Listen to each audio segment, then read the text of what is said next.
వీడియోలో అయితే చెప్తారా అండి మీకు బొగ్గులు ఎలా మంటేయాలో, వాళ్ళు ఎలా సలిగాంచుకుంటారనేది ఈ వీడియోలో అయితే చెప్తా మీకు.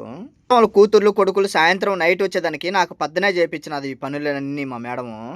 చెప్పాను ఎప్పుడో వాళ్ళు సాయంత్రం వచ్చేదానికి ఇప్పుడు ఎందుకు మేడం ఈ పనులు చేపియడం అంటే, ఉండి ఆ ఎండకన్నీ ఆరతాయి కదా! మొన్న 3 రోజులు వర్షం పడిందని చెప్పాను. ఇండియాలో గుడ్డలు ఎలా ఆరేసుకుంటాం, వీళ్ళు కువైటోళ్ళు కూడా అలాగే ఆ గుడ్డలు ఆరేసుకుంటారిక్కడ.